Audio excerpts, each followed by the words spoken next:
Somos juezas, conocemos las leyes, los tratados internacionales de derechos humanos y cuál es nuestra obligación. El derecho está en los libros,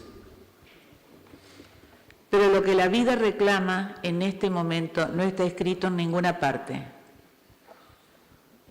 Y la vida nos está reclamando como juezas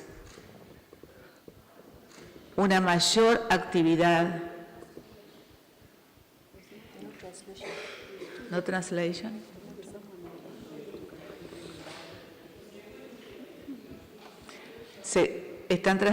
¿Ahora me escuchan?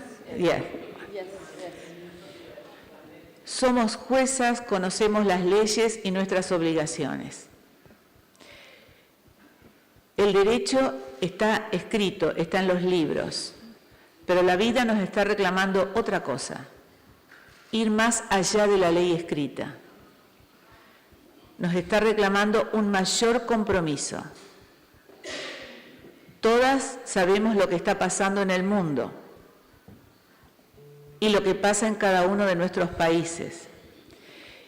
Y tenemos que aprovechar este espacio que nos brinda la academia, no para decir las cosas buenas que están sucediendo, sino para decir las cosas malas y cómo combatirlas. Cómo combatir el crimen organizado,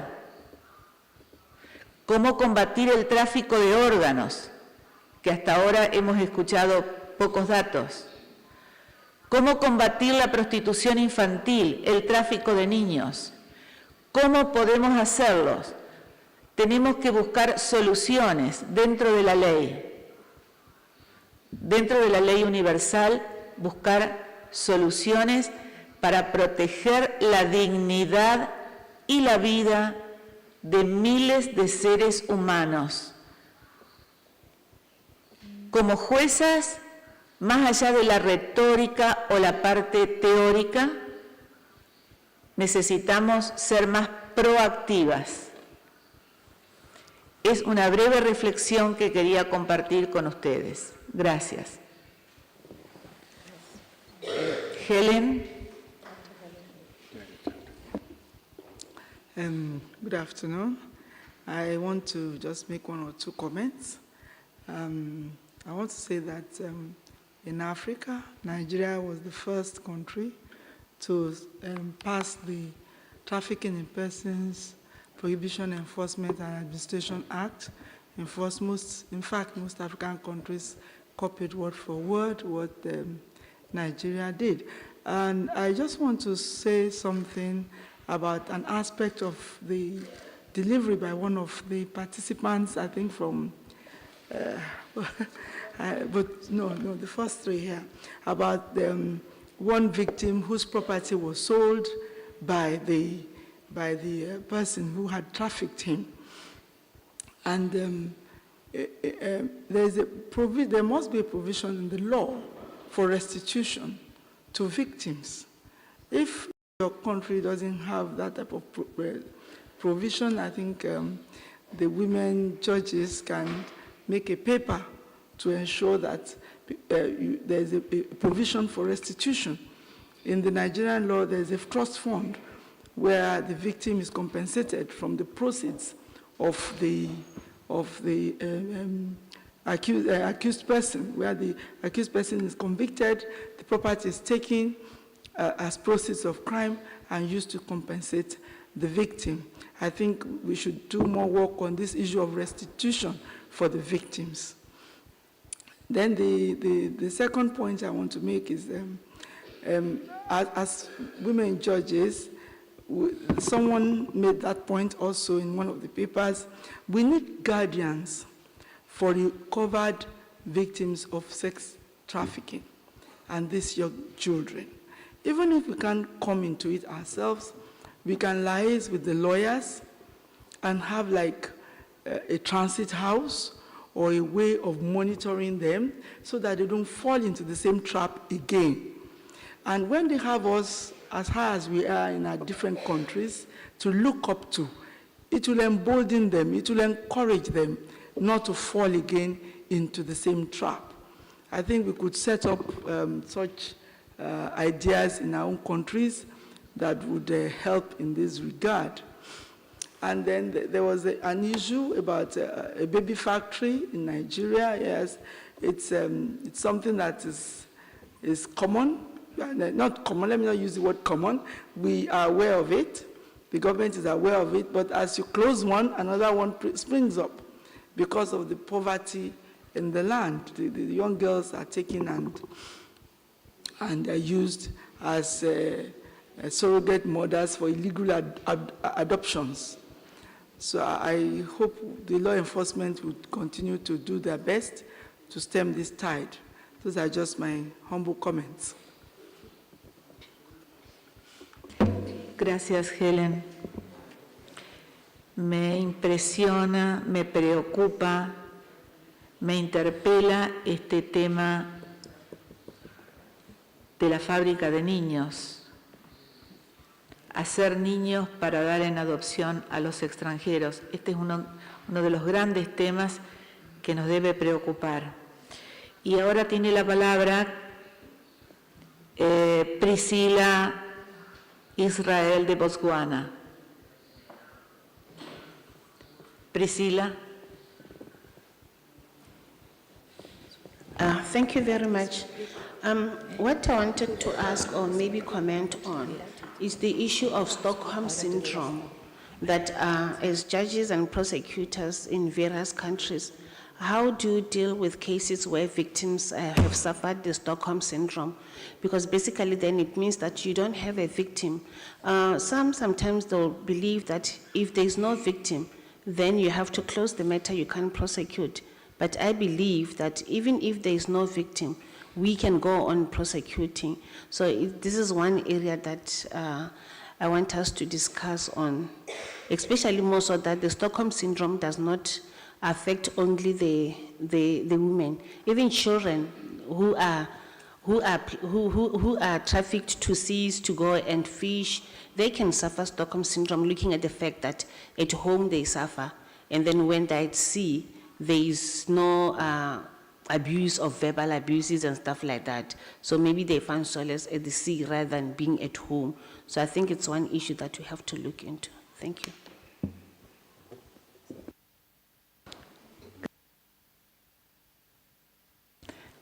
Gracias, Priscila. Eso tiene que ver con la educación.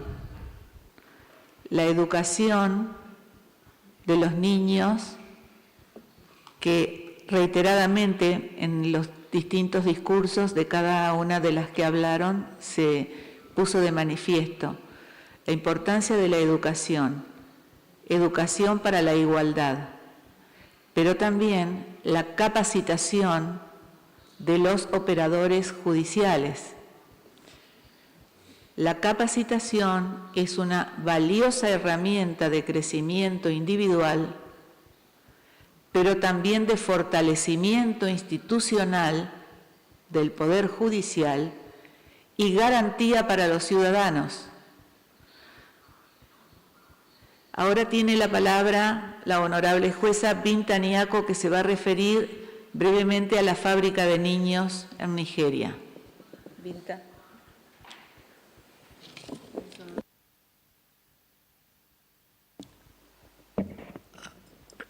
Good afternoon, everyone. I don't know if when I speak now, I'm going to have to go and speak on my paper again, but one of the major topics that I was going to speak to in my paper is the issue of baby factory. I remember I mentioned it last year, and it's one of the things that had agitated and brought about this summit for African countries. This baby factory, like Helen said, is something that Nigerian government is aware of, and every state government in Nigeria where this issue has happened have tried in their own way to see what they can do about it. Two scenarios come up. Sometimes you have young girls who have fallen victims and have become pregnant and are either sent away from home or they run away from home because of the stigma. Secondly, it's a lucrative business. So-called quack doctors and nurses have set up clinics where they encourage young girls of no education, low income, to come and stay with them. And they have engaged young men to come and make these girls pregnant. And it's not a business. And when babies are produced from these unions, they are sold. They are sold to many different scenarios. One, to legitimate people who are looking for children, who have not been able to have children. That's one, which gives that child a better life. Second scenario is you don't know who the children are being sold to. They could be ritualists, they could be organ harvesters. So there are so many things. This is where these fake churches you are talking about, because no legitimate, genuine church would do that. So they are fake. And they now do these so-called miracles, where a person who has no womb, I saw one last week, she has had hysterectomy. Her whole uterus, everything has been removed. But they said the pastor prayed on her and she's had a miracle baby. Scientifically impossible. But these are all things that have been happening. Once the government finds these things out, they shut them down and demolish the building. And a lot of times, like somebody said, these people have been coached what to say. You come to court and you cannot secure a conviction because they will tell you, no, nothing like that ever happened, unless they are caught in the act, which is very, very difficult. It's a very, very, very bad situation. And the Nigerian government is trying very hard. The Office of the Vice President in Nigeria has set up all kinds of NGOs, working with NGOs and organizations to see how they can educate these girls about this. It's mainly a southern Nigerian problem. In northern Nigeria, because of predominance of Islam, adoptions are not encouraged in Islam. You can only do fostering. So you can't go and abduct from these fake factories. But it also happens in the IDP camps, which I'm still going to come and talk to you later about. This now leads to this servitude trade. And most of them are taken to so-called promised land in Saudi Arabia, in Arab countries. And they go there and they are made slaves. In fact, they don't even see the light of day. They are kept sometimes under dungeons. So there are so many kind of scenarios, and I'll talk to us later about it when I have to make a presentation. I wanted to make a comment here. Please, thank you. I wanted to make a comment on the issue that Priscilla raised on the issue of the victims testifying and not being able to testify and then not getting a conviction. What we have devised in Nairobi, that is in Kenya, is that we make sure that the victims testify immediately. Then if they are to be repatriated, then they are repatriated to their country of origin. Then we remain with the accused persons. Yes, thank you. Sí, hay algo, una pregunta. ¿De qué forma se favorece el testimonio y cómo se protege a las víctimas?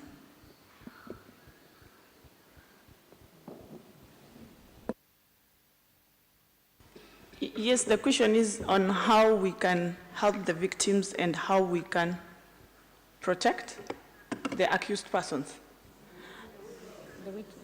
The witness. The witness, we have the Witness Protection Unit. It is a unit, but then, of course, it's not well-funded. So usually they can only take the victim in for like 1 week or 2 weeks. And then they need to be taken back to their country of origin because they don't have anywhere to keep them. But the worst cases are the ones where it is children who have been trafficked. Then they are taken to the children's homes. Then getting these children's homes where they're going to be placed, it's also sometimes a challenge. And then the issue of funding, like you said.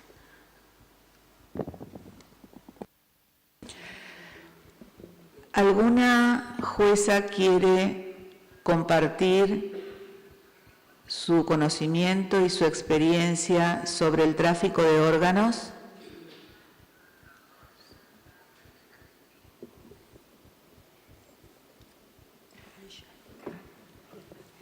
Ahí.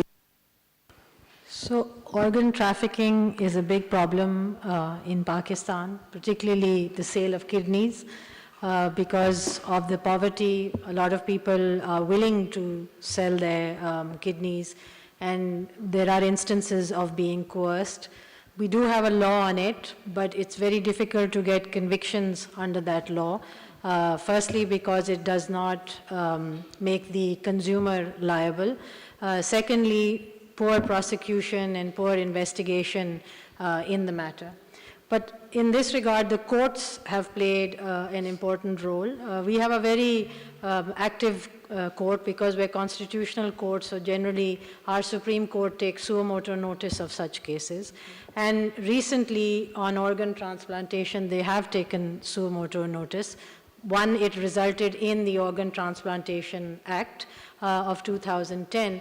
And the second is that the idea of the trade has been brought to the attention of the court, and the court has prompted specialized investigations in this area where they want to know how the money is exchanged. Because this is all undocumented, it's very difficult to convict someone on the basis of a mere statement. The court has also played an important role in bringing victims to the courts and giving them a more sensitized environment, sometimes the judges will take them into chambers and ask them to narrate their story, why they sold their kidney, who they sold it to. This is one way of protecting the witness, because sometimes they don't want to make a statement in open court, particularly when they are younger and they've done it just simply to feed the family and take money for that reason. And the third is the investigation of hospitals, because at least in Pakistan, it's known that many of the good hospitals, the big hospitals, are involved in this illegal trade. So you have investigations, which currently one is underway in the hospitals to see how the organs are coming to the hospital, who's bringing the organs to them, whether they're even being kept properly, and then how they are passing on the organs to see if there are proper lists being made, if there are proper checks being made, because in organ transplantation, it's vital to preserve the organ and to make sure that you're passing on a healthy organ to a person. It's not just about organ donation. So these are some of the practices that the courts have adopted, constitutional courts, which is outside their general domain, but in order to prompt and to protect, to sort of try and end this practice of kidney sale in Pakistan. Muchas gracias, Ayesha, excelente. Una pregunta, ¿tienen estadísticas respecto de este delito del tráfico de órganos? No, unfortunately, Pakistan doesn't maintain official statistics, so it's all very unofficial, and they come from various different NGOs or self-projected projects that people do, so I won't be able to give any proper documentation, but it's a big problem. We know about it. One of the things that we were talking about and you mentioned was education. So education, again, is a problem in countries where there's poverty. And one way that we've started dealing with this is social awareness through social media. So for example, I come from the Lahore High Court, and although the court can't legally have or show itself to have a social media, we use prompters to prompt information into the market. So when public interest cases come to the court, we ask them to disseminate that information and get people to start talking about it. And I think social media nowadays is an effective way of dealing with issues. So you highlight the problem through social media, and you try and get people to start talking about it and debating. And that, I think, in some manners overcomes the education issue, because everybody nowadays has the Android phone, is on some form of social media, and the videos go viral, people start messaging through videos, so you do get the message. Second is the media industry. Our media has started making a lot of dramas about these issues. So about child marriages, about sex trade. They have dramas, they make Urdu dramas, and they become very popular, and they basically they promote a good social message. So they become very interesting for people to follow. Gracias, Ayesha. Nos gustaría escuchar la experiencia africana en este tema del tráfico de órganos. Sí, Angola. Infelizmente, nós não temos também uma estatística, infelizmente. Porém, não podemos ignorar, e eu na minha apresentação contei a história do menino que foi vítima de tráfico de órgãos. É um circuito muito fechado e a maior dificuldade, há consciência em Angola de que ocorre o tráfico de órgãos, mas a maior dificuldade que possa existir é o facto das vítimas não terem, primeiramente, consciência de que aquilo que praticaram é crime ou que foram vítimas de tráfico. E segundo, quando descobrem, quem lhes faz descobrir também lhes diz que é crime. E pessoas que beneficiam do tráfico geralmente são muito poderosas.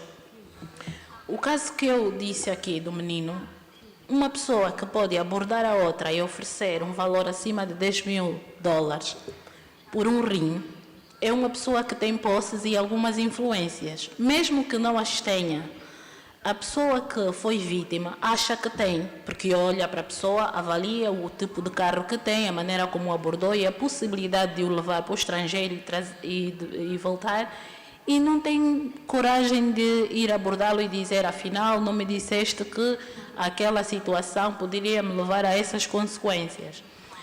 Por isso é que é muito fechado nós nos apercebermos. No caso concreto, um menino tem uma mãe que, apesar de não ter muitas condições, uma vez no hospital descobriu que tinha acontecido isso e procurou os serviços policiais. Porém, em nenhum momento aceitaram denunciar, dizer quem é. Mas nós temos consciência que é uma pessoa que cultivava a confiança destes meninos. As vítimas são encontradas em postos de lavagem de carro, na mendicidade. Olha, queres fazer um teste? Se o teu teste for positivo, podes ganhar muito dinheiro. E leva a pessoa para fazer um teste. Às vezes o rapaz é robusto, tem características que parecem saudáveis, e se o teste for compatível, é submetido a essa situação com uma aliciação irresistente que cai. Mas esta vítima ou nunca se pronuncia, acaba por morrer por falta de cuidados, ou se o faz tem muito receio daquela pessoa que se beneficiou por causa mesmo das questões já referidas anteriormente. Angola também tem uma preocupação, e eu pessoalmente na sala de família começo já a me debater com a situação que eu também referi na minha exposição, que são os casamentos internacionais.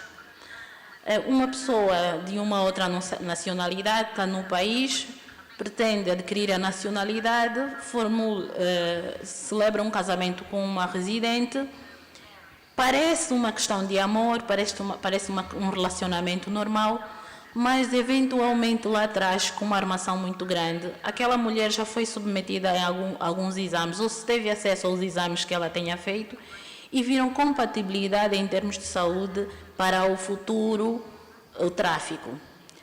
Há um envolvimento entre esse casal, do qual nasce um filho. Às vezes o tráfico é contra a própria esposa, que, vamos conhecer a minha família no meu país, e ela sai naturalmente com a ideia de que vai conhecer a família no país, mas ela vai ser vítima de tráfico, e muitas vezes de tráfico de órgãos, ou ainda pode ser usada para a reprodução humana, num local fechado, sem ter como regressar a Angola, mas porque é fértil, vai produzindo os filhos, como houve aqui a intervenção da Nigéria. Outra situação que nós achamos muito mais preocupante, é este senhor ter um filho com esta senhora, o filho crescer e depois de uma certa idade dizer: amor, nós não temos condições de irmos juntos, mas eu tenho que levar aqui a nossa criança porque tem que conhecer as tradições do meu país, quero apresentá-la à família. E a mãe inconsciente vai dar o seu filho, vai permitir que viaje com o pai que ela conheceu ontem e que não tem como depois localizar por falta de condições. Esta mãe, depois de um ano, 2 anos, procura o tribunal e pede que nós localizemos a criança no mundo, porque a criança foi. Tivemos um único caso, que a criança depois foi localizada, e quando ela regressou ao país, fizemos toda a comunicação a nível dos serviços de migração estrangeiro. Felizmente não tinha sido vítima de tráfico de seres humanos, mas tinha sido vítima de tráfico de órgãos, porque uma vez que a criança regressou, começou a padecer de uma certa doença e foi submetida a exames onde se verificou que lhe faltava um rim.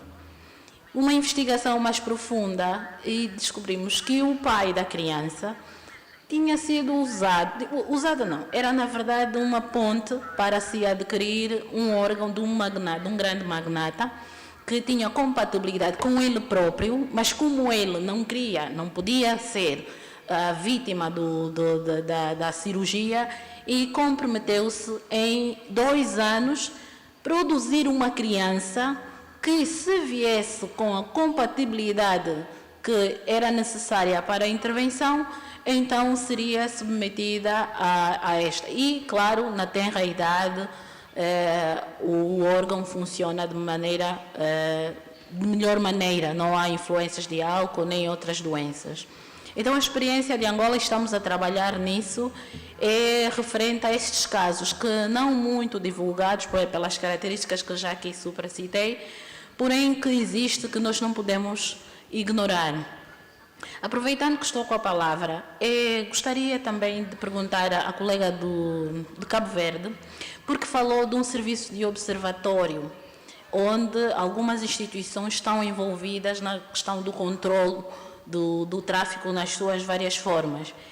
A mim interessa muito, porque diz que são juízes, procuradores, para que, se calhar, uma forma de diminuirmos o próprio mal do tráfico. Então, se não fosse pedir muito, que a colega do Cabo Verde pudesse dizer como funciona esse observatório e pudéssemos, se calhar, aplicar em nossos países. Obrigada. Thank you. First, Anesi Banda Bobo de Zambia, from Zambia, please.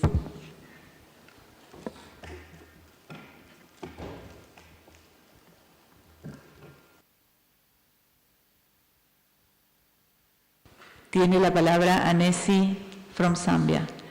Thank you, Chair.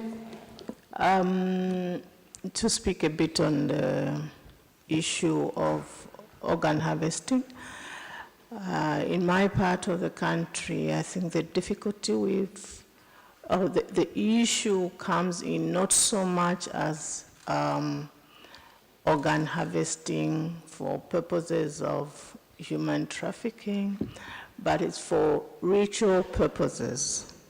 We have people who believe that using certain parts of the body can make a person rich.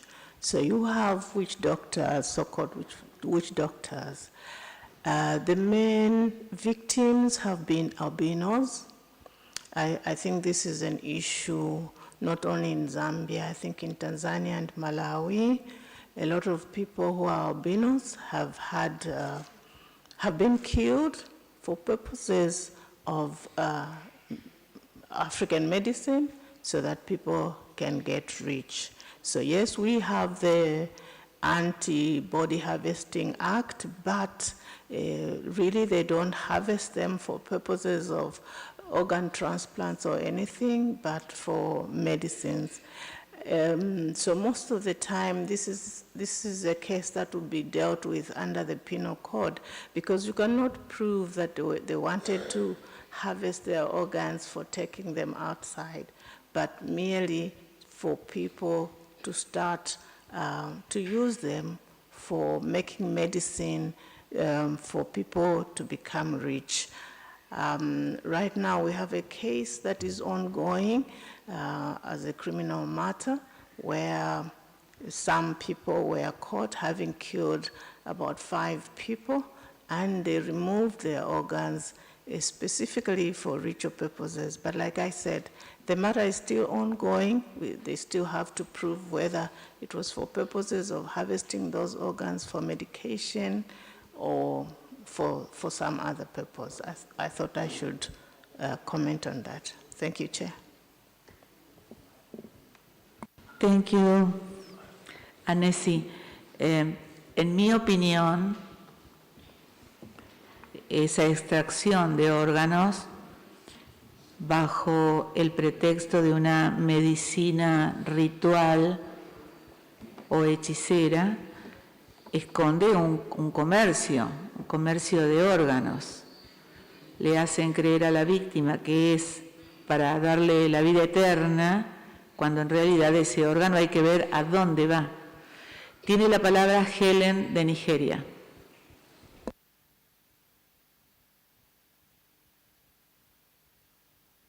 Two issues. As my sister from Zambia said, it's very common in most of Africa that some people believe that you use some body parts and then you become rich, or you become famous, or you become powerful. I think it's a general thing. But that is why, for example, in Nigeria, it's in my paper, the sanction for being in possession of human parts was laughable. It was almost non-existent. You know, what we inherited from the colonial masters, the criminal code. And for years, this organ harvesting had been going on without people realizing that that was what was going on. As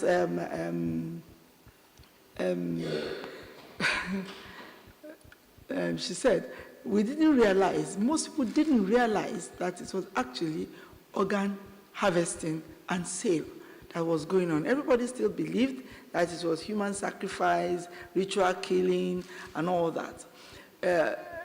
If we don't have a specific provision for organ harvesting and sale in our various jurisdictions, I think this is an eye-opener to have it, to make a case or to talk to the right people so that there will be a specific provision targeted against the organ trade. The Nigerian Act on Anti-Trafficking also mentions the organ trade, but in my view, the sanction provided there is just the same as the sex trafficking, I think 5 years or something, which I think is too small for that offense, because the person's life is even at risk, not just the body. The life is at risk. And then one more thing, just a small comment. We are lawyers. I wondered how you could take, I want to find out precisely how you could take the statement of a witness without the trial, without being in open court during trial, and can use it for the trial of the offender. That is to my namesake, Helen. So can I ask you? The question is, if for this organ we have a change of money, Yes. they pay for it. So this is trafficking. Yes. Can I say something? On the In question- addition, sorry, I think I had the floor.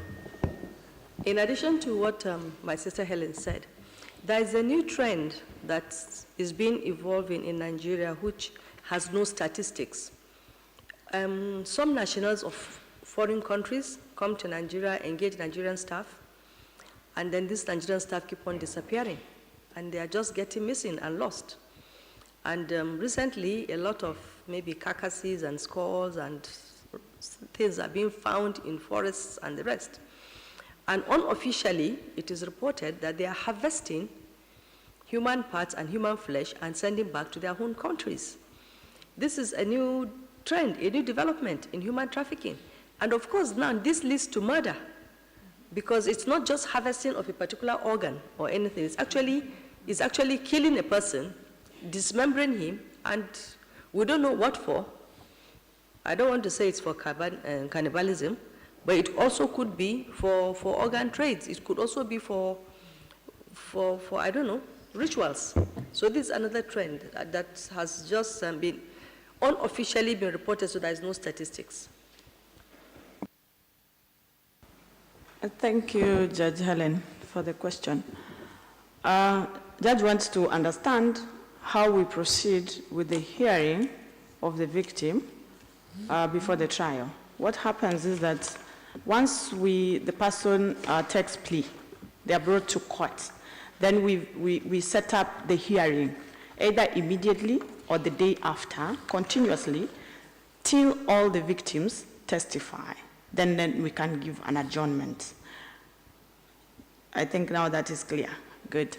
On the issue of organ trafficking, like in Kenya, what happens is that girls go to the Middle East to do domestic work. And then it's only a few cases which are reported, and they usually die. The ones which are reported is the ones that they have died. But then there is no report whether they all have their organs intact by the time the body is being brought back. But such cases are not reported at all. Yes.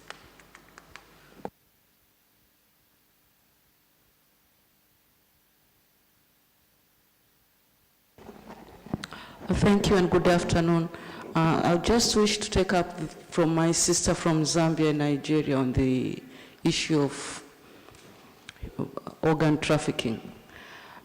We don't have many reported cases in Tanzania, but as it is on albinism, they were doing it for witchcraft purposes. And either the victim would be prosecuted through the penal code, or if it ends up to murder, as she has just said, then it will be a normal murder case. Now, however, we have just come to learn that most of these people who are trafficked, my sisters in the prosecution and in the court, we have a hand in it. We have a hand in it because most of them, for instance, come up with issues of adoption of children, and you have to get a court order. Getting a court order, there is a long process. The social welfare people are involved and all these, and with the corruption system, they'll just give you a very big report, the child has been taken care of and all this and all that. Immediately the child leaves, nobody gets any information. So I think we should, when issuing such orders, we should really put some, because now it's just the judge and the order. You can put whatever you want in the order, maybe even give us a report within every 6 weeks or whatever. But normally we didn't do that. And the family is happy that the child is going to Europe and all this, but what happens there, nobody knows.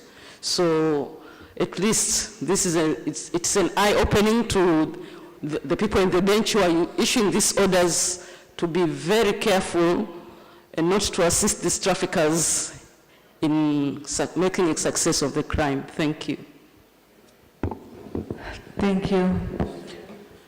Yes.